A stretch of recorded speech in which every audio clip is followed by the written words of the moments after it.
level it up along the edge of the bench, work out to where it's roughly rectangle, and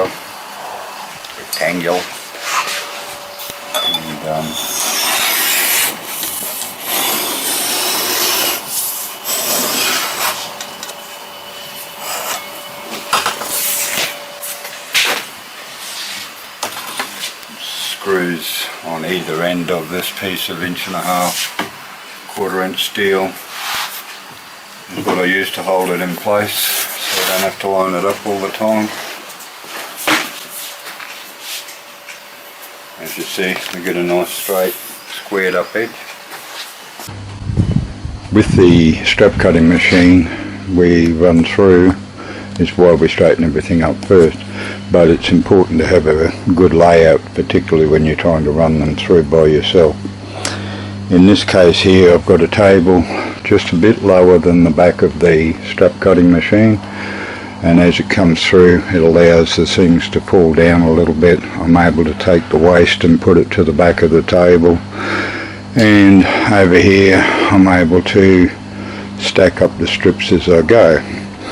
I do have it set to cut 5 strips at a time, which is very handy when you're doing hundreds of straps.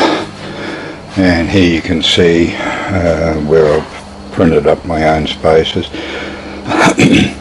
and that allows me to run the pieces through, so we'll get that going shortly. This is, at the moment, these pieces here are all being done to about a 40-inch belt length. Not exactly, that gets trimmed up later, but at this stage here it just saves a lot of mucking around and wasting leather unnecessarily by taking the offcuts off and being able to use them for other things like knife pouches and things like that.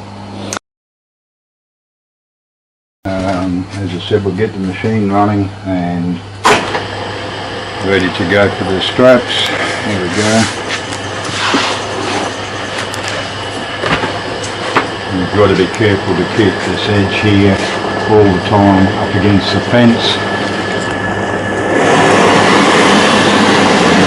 Basically it.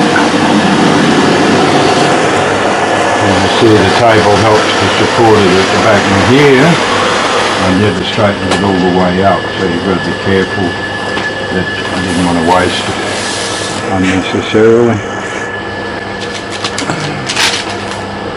And back again to go through.